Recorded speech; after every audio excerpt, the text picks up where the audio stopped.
قدیم فارس کے مشرق میں ایک زرخیز خطہ تھا جہاں ایک عظیم بادشاہ اپنی محبوب ملکہ کے ساتھ حکمرانی کرتا تھا۔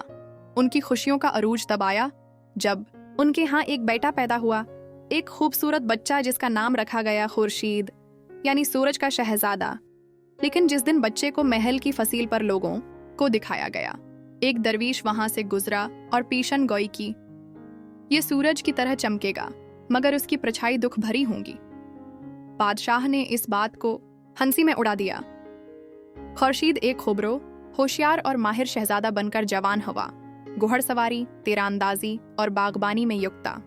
لیکن جب ملکہ بیمار ہو کر دنیا سے رخصت ہوئی، شہزادی کی دنیا اندھیر ہو گئی۔ وہ خاموش ہو گیا، جیسے زندگی کی روشنی بجھ گئی ہو۔ ایک خستہ حال درویش محل کے دروازے پر ایک تحفہ لایا، کالا گھوڑا، ایک دبلا پتلا وحشی آنکھوں والا گھوڑا جس کی پیشانی پر چاند جیسا سفید نشان تھا۔ یہ گھوڑا، درویش بولا، اس لڑکے کو وہاں لے جائے گا جہاں کوئی انسان نہیں جا سکتا۔ بادشاہ نے گھوڑا شہزادے کو دے دیا۔ خورشید نے گھوڑے کو برقان نام دیا۔ دونوں کے درمیان ایک انوکھا رشتہ بن گیا۔ گھوڑا نہ صرف انسانوں کی بات سمجھتا تھا بلکہ کبھی کبھی آہستہ سے جواب بھی دیتا۔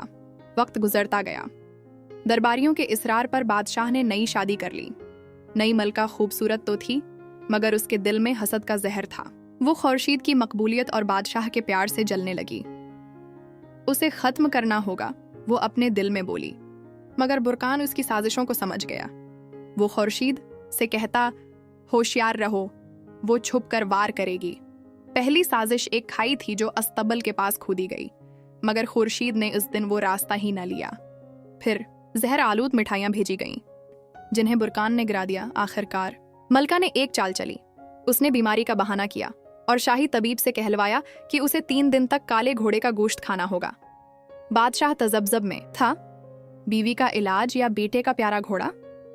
آخرکار دل پر پتھر رکھ کر اس نے قتل کا حکم دے دیا۔ اسرات برقان نے ملک خورشید کو خبر دی، کل مجھے مار دیا جائے گا مگر ایک موقع ہے، 10ویں گھنٹی پر آ جانا، ایک آخری سواری مانگنا۔ اگلے دن استبل میں جلاد تیار تھے۔ خورشید نے التجا کی، مجھے ایک آخری سواری کرنے دو۔ دل نرم پڑ گئے، گھوڑا زین کیا گیا۔ خورشید سوار ہوا اور پھر کالا بچھڑا اڑ گیا۔ محل کی چھتوں، کھجوروں کے جوہنڈ، دریاؤں کے اوپر سے وہ گزرے۔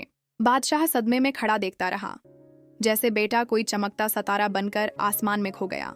وہ پہاڑوں، میدانوں کو عبور کرتے ہوئے ایک سنہری سلطنت میں اترے۔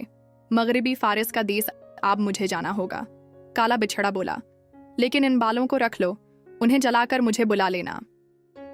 ملک خورشید نے شاہی لباس ایک پرانی زین میں چھپا دیا اور پہاڑوں کے راستے اتر کر ایک ویران سڑک پر آیا۔ اور اب وہ نہ کوئی شہزادہ لگتا تھا، نہ کسی سلطنت کا وارث، بس ایک خاموش، معمولی سا نوجوان۔ وہ مغربی فارس کے شہر میں داخل ہوا، جہاں بازار خوشبوؤں، مصالحوں اور قالینوں سے بھرے تھے۔ آخرکار وہ شاہی محل کے باہر موجود باغ کے دروازے پر پہنچا، جہاں ایک بوڑھا مالی کام کر رہا تھا۔ مجھے کام چاہیے، خورشید نے دھیمے لہجے میں کہا۔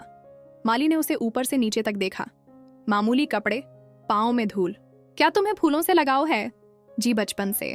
چند دنوں میں خورشید نے ثابت کر دیا کہ وہ صرف مالی نہیں بلکہ فطرت کا شاعر ہے۔ وہ پھولوں کو اس ترتیب سے لگاتا کہ ہر رنگ دوسرے سے باتیں کرنے لگتا، ہر بیل کسی نظم کا مصرعہ بن جاتی۔ ایک دوپہر، جب سورج دوپہر کی حدت سے آسمان پر چمک رہا تھا، محل کی سب سے چھوٹی شہزادی پری زاد نے محل کی کھڑکی سے نیچے جھانکا۔ باغ کچھ بدلا بدلا سا لگ رہا تھا۔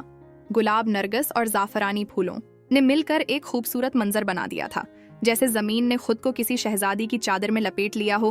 شہزادی محل کی سیڑھیاں اترتی ہوئی باغ میں آئی۔ پرانی روشوں پر ننگے پیر چلتی ہوئی وہ پھولوں کے بیچ اس نوجوان کے پاس پہنچی جو زمین پر جھکا نرگس کی بیل کو سہارا دے رہا تھا۔ یہ سب تم نے کیا ہے؟ خورشید نے نظریں اٹھائیں۔ اس کی آنکھیں دھیمی روشنی سے چمک رہی تھیں۔ جی محترمہ، پھولوں کو نرمی چاہیے جیسے الفاظ کو۔ پریزاد کچھ لمحے خاموش رہی، پھر مسکرائی۔ تم مالی ہو یا شاعر؟ میں دونوں نہیں، صرف ایک مسافر ہوں۔ وہ لمحہ مختصر تھا مگر اس میں کچھ ایسا تھا جو وقت سے آزاد تھا۔ شہزادی کچھ کہے بغیر واپس پلٹ گئی مگر اس کے دل میں مالی کی آنکھوں کا عکس رہ گیا۔